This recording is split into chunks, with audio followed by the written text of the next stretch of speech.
Hey, wow. You about to ask someone out? Hey. Let's deliver some bad news. All right. You don't want to hear this, but we're doing another episode. Hi, guys. We are back for another episode of Nitrate. This is a podcast where we talk about movies that we like or find interesting enough to talk about.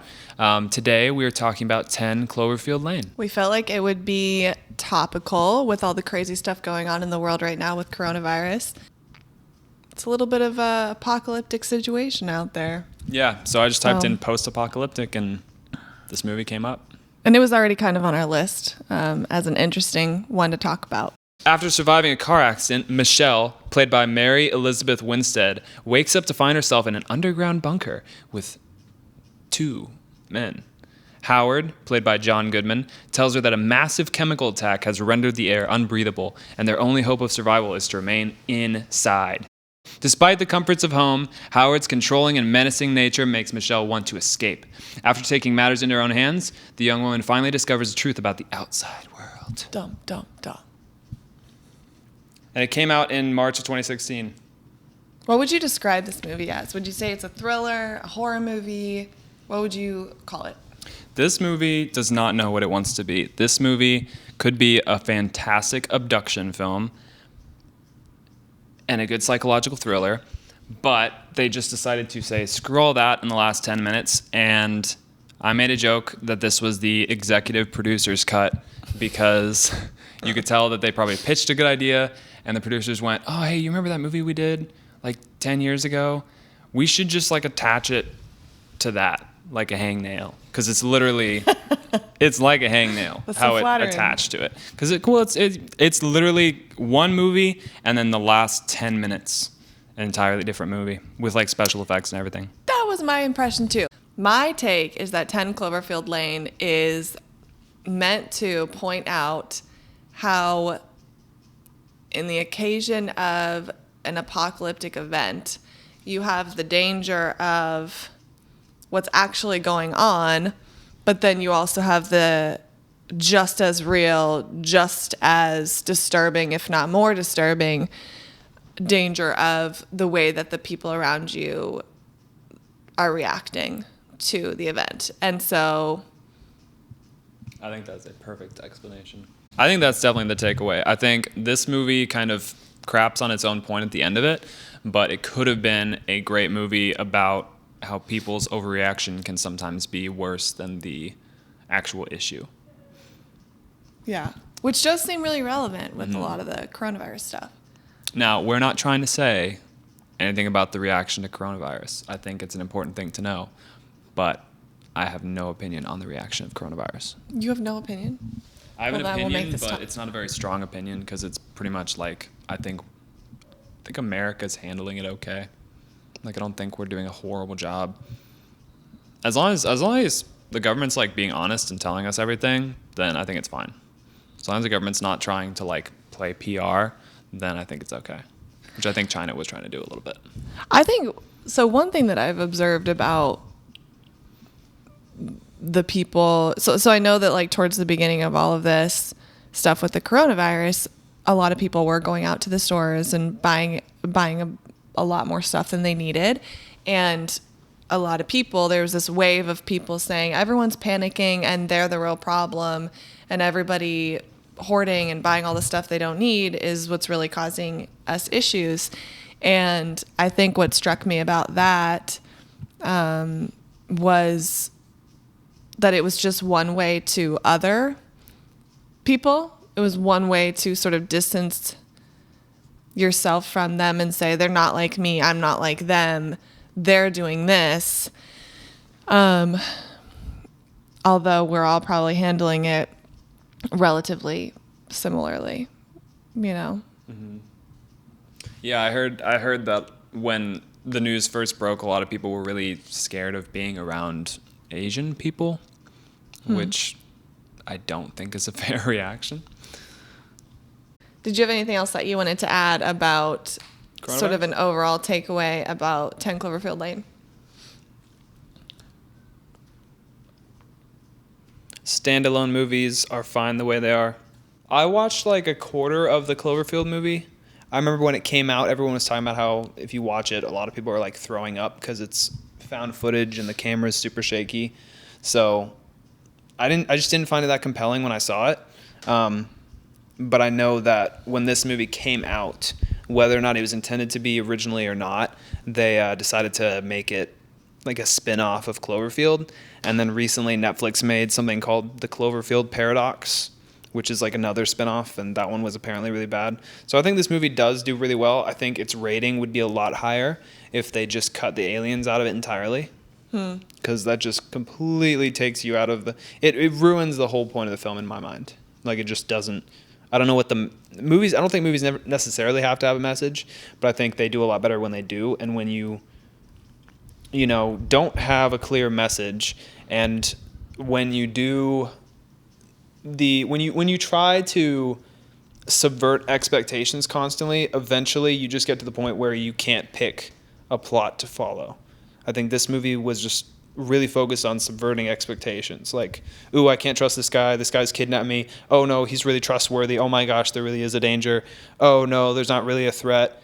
He talks about his daughter, who apparently was some lady that got kidnapped, and they don't go anywhere with that. And so eventually you're just like, okay, so this guy is just crazy. Then she gets out, then there are aliens, and it's just like, Yeah, stupid. I see what you're saying, and I think you put it really well, because I definitely had that feeling a lot too of it feels like they're just trying to throw in twists. Twists for the sake of twists don't make a good movie.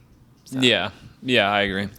From the very first scene, when she wakes up in the bunker, I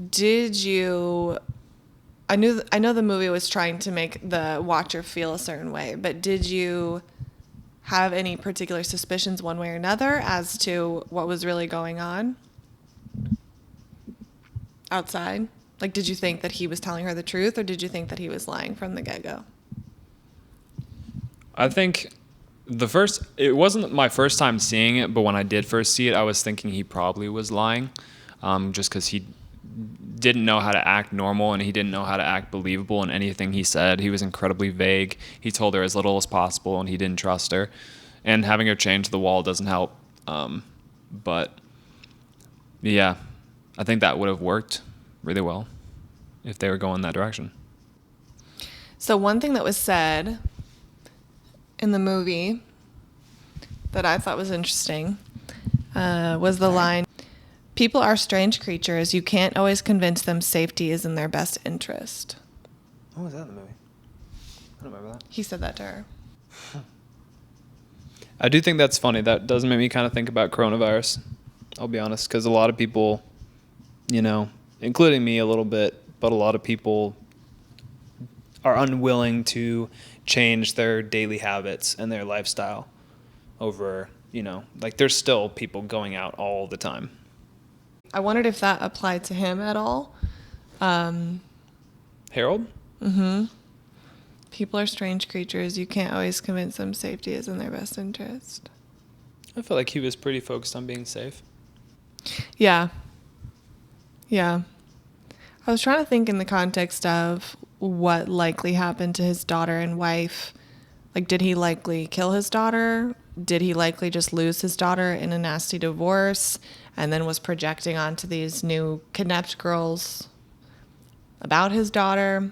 Like, I was curious if he had killed his daughter or not. I thought about that too. I was actually thinking about how all three of them had backgrounds that kind of affected the way that they interacted with each other. Michelle had a background of abuse, so she always just kind of had trouble in the way that she dealt with the abuse. She had trouble kind of standing up to it and, questioning it basically. Like, I'm not sure what the word would be, but I guess just standing up to it really. And then Emmett had a background of just kind of being reckless and too fearful to go after what he felt like was too unknown or too scary. And it was funny that the way Emmett describes going into the bunker, he talks about how he believed there was an attack, and he was begging to get into the bunker, anything to keep him safe from the unknown, kind of like when he drank himself into like a coma before going to college because he felt like, you know, anything to get away, like even if there's a high risk, anything to get away from this.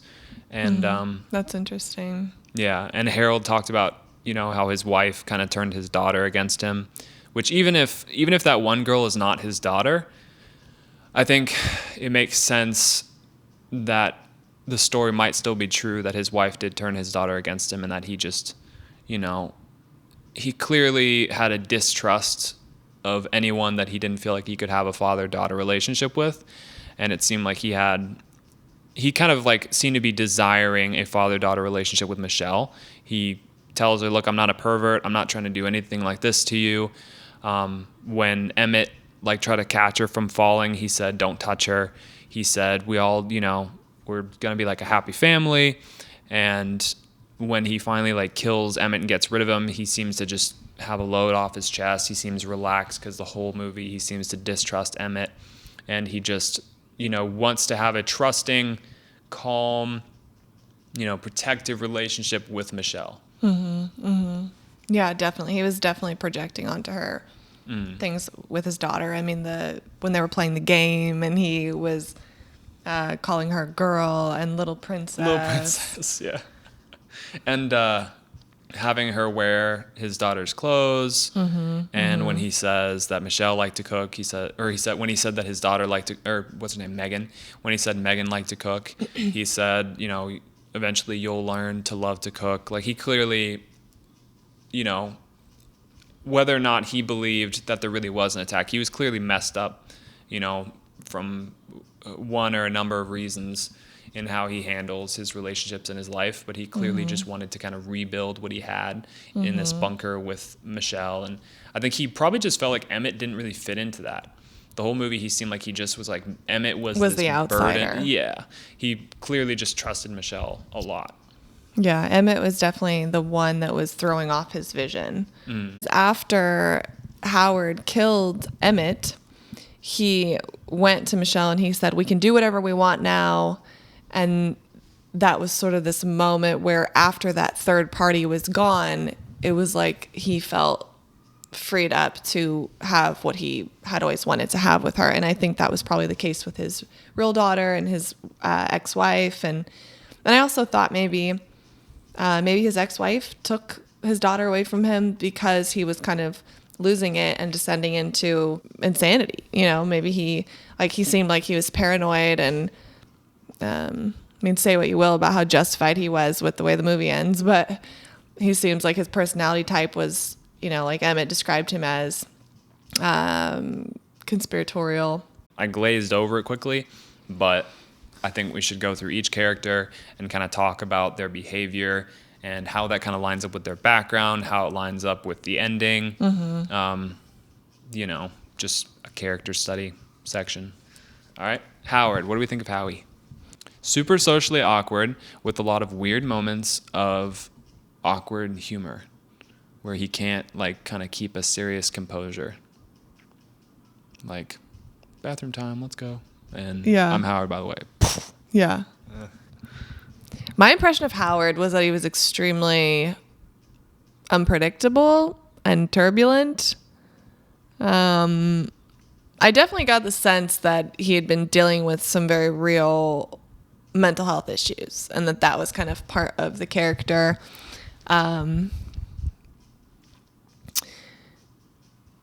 Yeah, I mean, socially awkward, like you said. I think it was very believable throughout the movie that he could have created this whole scenario in which he has this family and he forces people to be with him because he was otherwise a very lonely person. Like, that's believable throughout the whole movie. Even after seeing that woman, I was doubting it, that really there was like actually something going on in the outside. And I think, you know, I don't think that's unreasonable. I think the movie was set up in such a way where you were supposed to be doubting it the whole time. Yeah. Did you have any interesting theories, quick interjection, about the woman? Did you have any sort of scenarios in your brain that you were playing out, narratives about maybe who she was, or because at one point I thought, I wonder if that could be his wife or someone who's teaming up with him to make this whole story believable. Oh my gosh. Wow. I totally didn't think about that when we saw it this time. But when I saw it in theaters like 4 years ago, I had that thought. You wondered about when I that. didn't know what was up. I was like, Well, that because seems intentional. you hear about that with murderers and serial killers, how they will sync up with women who can then basically lie on their behalf and convince people, because people are more inclined to believe women. It's so confusing that there are women who do that. Women who like help guys kidnap people. I hear about that all the time. Yeah, It doesn't does make any sense. Yeah, totally. But yeah, I mean, I don't think Howard is all that complex. I think it's probably likely that his background was in the military and that a lot of the things he shared about himself were true. I think he just had some very real issues that were unresolved relating to his daughter and being left by his family. Did you have anything else to add about Howard? I think we've got him. I think that's all there is to say. I do too. So what about Emmett? I know you were kind of bringing up a little bit about Emmett's background. So I noticed two things. I noticed he was kind of afraid. Like he seemed more fearful than Michelle was. Michelle seemed like she kind of knew how to deal with adversity in a way that he didn't. He clearly was a pretty reckless and fearful person who, it was like watching, like, you know, you see like videos on like National Geographic of like apes smiling to avoid getting hurt. They're like, please don't hurt me, please. And I just got that vibe from him the whole time. Like just this like Very out of his element. Yeah, just like trying to get mercy as much as he can, you know, kind of worm his way through stuff. I think that's definitely true, but I got to give credit to Emmett. He did seem like he was doing something very courageous, which was counter to the story he told about the bus. He was doing something very courageous for a great and selfless goal at the end. Yeah, I well, think not that was even his like character arc. Yeah, and not even when he got shot, but just deciding to go behind Howard's back when he knew what the consequences could be. You know, that was And taking the fall. brave. And then taking the fall was the ultimate bravery. So, yeah, like you were saying, that was his character arc and his growth. Yeah, I was so sad about him getting killed. I really liked him as a character. And it does come out of nowhere. It does. When he gets shot, you just don't see it coming. Yeah. So what do you think about Michelle? I think Michelle seems cool. She's likable and she's spunky and she's very resourceful. Yeah. She was a lot smart. more courageous and more of a fighter than she clearly had the idea in her head that she was. Mm-hmm. At the start of the movie, she is running away from her, I guess, probably abusive boyfriend. Mm-hmm. And she talks about having, did she say abusive father? Yeah, her dad was abusive. And so she talks about running away from her abusive boyfriend. She talks about her abusive father. She talks about seeing an abusive man and his daughter and him being rough with the girl and her being too afraid to intervene. And I feel like her character arc is someone who's always kind of been a victim, trying to avoid conflict as much as possible. And only when she actually starts to, you know, live in this bunker does she start to realize she can kind of stand up to someone who's being oppressive or abusive. And it is cool to watch her change in that manner. I don't know, maybe that's not really a complete thought. I was going to say something like, it seems like she's trying to run away from her boyfriend at the beginning, and then she's just trying to run away from him. Even if it might ultimately be bad for her, it seems like she's just focused on, I just got to get away from Howard. I got to get away from this guy who I deem as abusive and oppressive. And even if he's trying to talk sense to me or tell me how, you know, whatever. I think that makes sense because she did make the comment about herself. She said, I do what I always do. I panicked and ran, I think is what she said. I forgot about that. I don't remember that. Yeah. So that might be all there is to say about the characters. Maybe when they were playing the game, I can't remember what that game's called, but it's some type of word association game or something like that. But Howard was trying to describe Santa Claus, And the words he was using were letting Michelle and Emmett know, were making them think that he knew what they were up to. And Emmett started to panic and started to think he was on to them. And then Michelle blurted out, "Santa, you're Santa Claus." And I was kind of wondering, because the scene that followed that was the scene with the barrel where Howard is onto them and is confronting them. And so it made me wonder, maybe that scene with the game really was a test and Emmett failed. And the test made Howard trust Michelle. So Howard is such a terrifying character. I know. He's so stressful to be back around. and forth. John Goodman did a great job playing, an unhinged character. I didn't expect that from him because I've never really I thought seen he him did be a too. bad Is guy. he usually in funny stuff? Yeah, he's always in funny stuff and kids. Like, this was random. This was like really random. Yeah, I That he liked was him in just in this. this movie. I thought he did a good job. Yeah. Is he still alive? I don't know. So leaving things up to interpretation. After the point at which she escaped the bunker and the movie kept going, I think that a lot of that in particular could have been cut and would have made for a more compelling, interesting ending. We should just insert a little clip that shows the timestamp of when you should just pause on the movie. The end. Hit pause and just think about what you just saw and just be happy with it. I've had so many shows that I've had to do that with. The Office. The I'm looking at you. As soon as Michael leaves, that show is Yeah. rewind. Let's start over from season 2. Yeah. I know that you have some really interesting thoughts on leaving things up to the viewer's interpretation, and if you spell it out too much, that can kind of break the art of it. gosh. Tell me about that. Okay. So on our first video, Parasite, at least I, decided to make it a point not to do any research on the intended meaning behind anything, not get anyone else's take on an issue, because I wanted to watch the movie. I like to watch movies without any trailers. Like, if I can avoid it, I'll do it without the trailers, so I can just be as blind as possible. Even like if I knew it's a good movie, it'd be fun to even watch movies not knowing the genre. Because if I'm watching a movie and all of a sudden it's like horrific, then it's like, oh my gosh, and it's genuinely shocking. So, Hereditary. yeah, Hereditary. We're gonna do Hereditary. Are we? But yeah, and No. Midsummer. But so someone commented on our Parasite video. He like timestamped it and was like, "Look, these are my thoughts on your thoughts," and shout out to you. But he kind of broke down. He went to each of our points and said, "Actually, no, the director meant to do this. This part that you were trying to attribute significance to." The director actually put that in there as a red herring, and he didn't want there to be any significance, and he was making fun of the fact that people are going to read into it.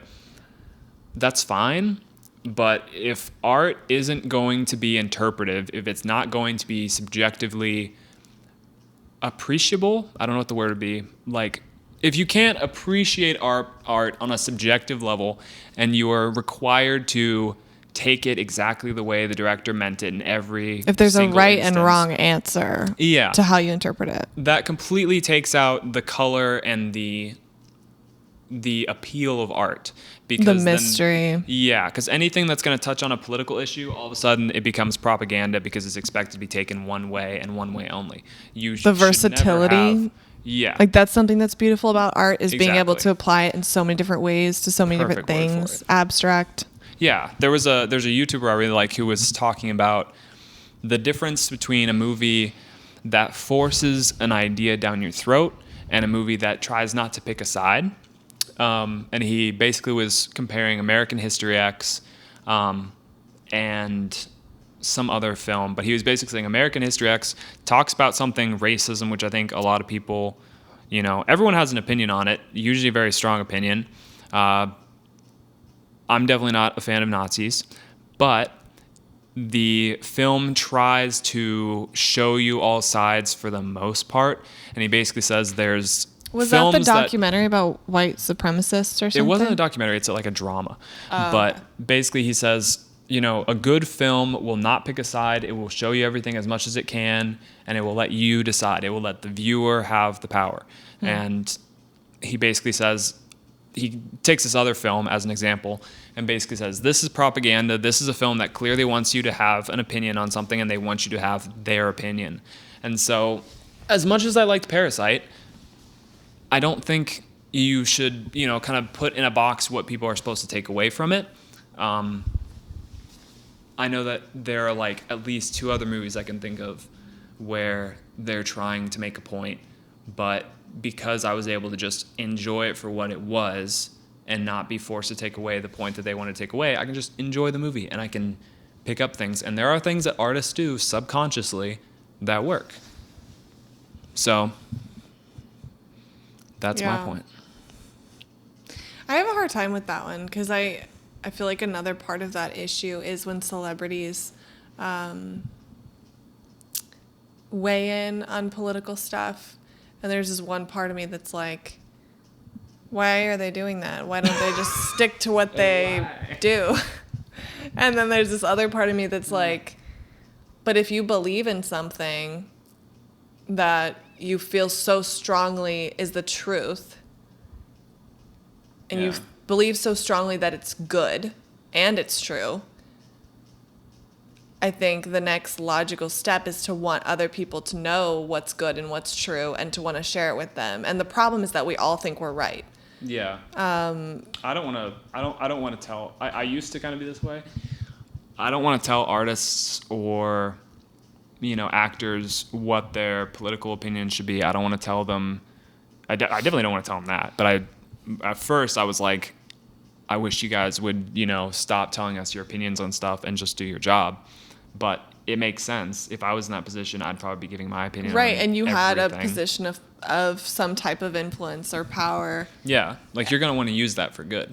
Yeah, what you think is good. And that, again, is the problem. And I think it's kind of similar with, people that are involved in making movies and producing really any type of art. I've heard people give good, define propaganda versus art in very clear, concise ways. I don't remember it off the top of my head, but it's something I'm interested in learning more about because there are movies where you feel like there's a very strong, clear message and it gets in the way of being able to enjoy it just for what it is. Even if you don't necessarily have a strong partisan opinion on that particular issue, just knowing that someone is trying to convince you of something, persuade you of something in a way that feels subliminal can make you feel a little bit tricked in a way that I have been known to resent a movie for that was otherwise great. So, yeah, something to think about. Yeah, definitely. As viewers, that first point, and if you're making a movie, just try not to make the point for your viewers. Let them pick up what they want and try to give as much respect as you can to both sides. But at the same time, at the same time, props to artists that actually try to say a thing. I don't like when people try to leave it so abstract that it is not meaningful. I also find that to be cringy and That's fair. dumb. So there's some type of line you have to toe. I saw Knives Out a couple weeks ago, and I know someone who was asking me, did you catch, the political point of that movie? And I said, I knew there was politics in it, but I didn't feel like it was really, forcing any kind of point down your throat. And I think that would be a perfect example of a movie that doesn't try to push anything on you. It talks a lot about some relevant politics, but the family is just a crappy family, and they're on both sides of the aisle politically. So ultimately, the point that I took away from that movie, I think it was a very well done way to talk about a political issue.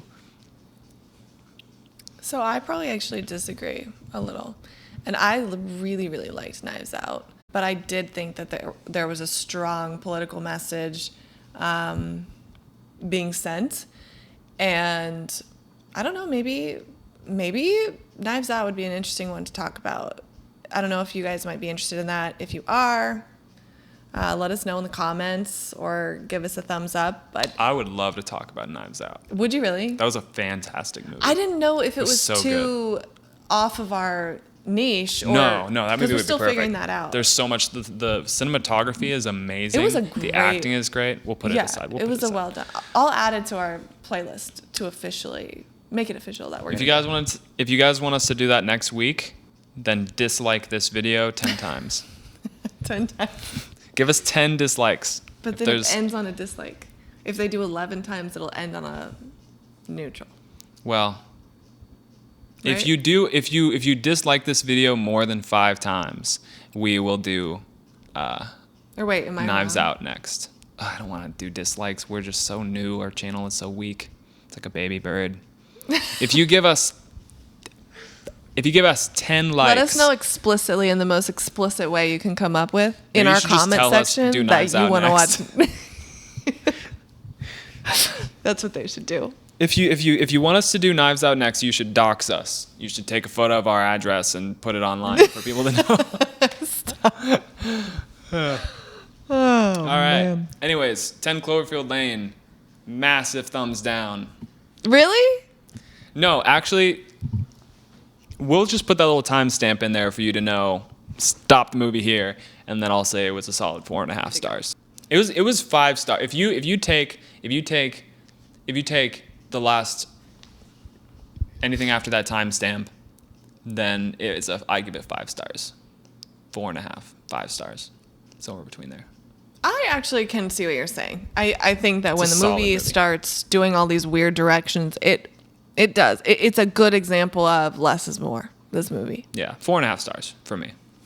Out of 5? Yeah, I can't give it 5. Out of 5? It's just not that. Well, it's a good movie, but the music was not that interesting. If 2.5 is average, you giving it 3?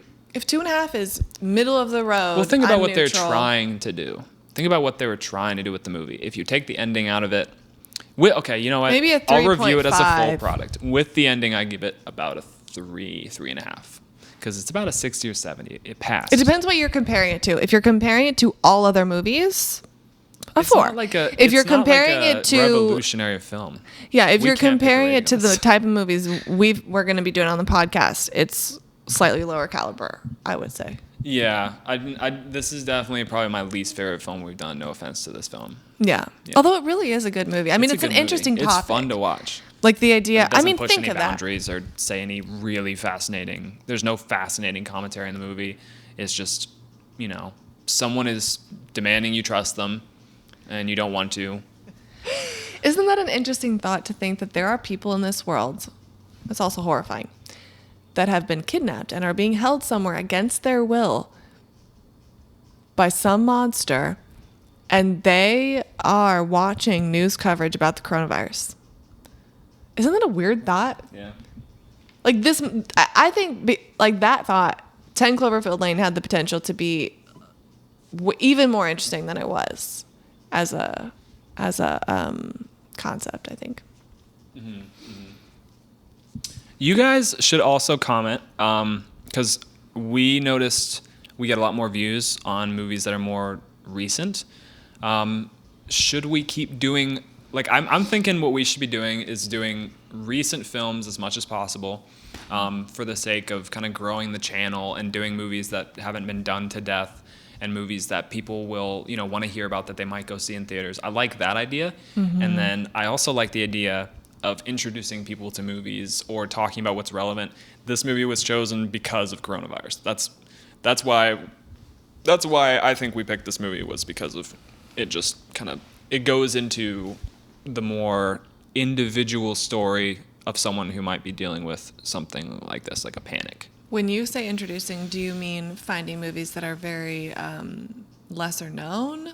Or? Yeah, Erin went through a list of movies with me before we watched this one, and she said, what do you think of these? And they looked really good. There's one in particular that I really want to watch and really want to, because I've never seen it, but I really want to watch it and really want to talk about it. But no one is aware of this movie. It's pretty new, but whenever we can watch that movie, that will be a great. Is really no one aware of it? Because I never go to the movies. It had you guys 45 do. ratings. I mean, IMDb might be different. I wouldn't be surprised if that particular one we're thinking of ends up hitting it off. I think that was a successful episode. What do you think? Cheers. That is not coronavirus friendly. Oh. Let's do the elbow.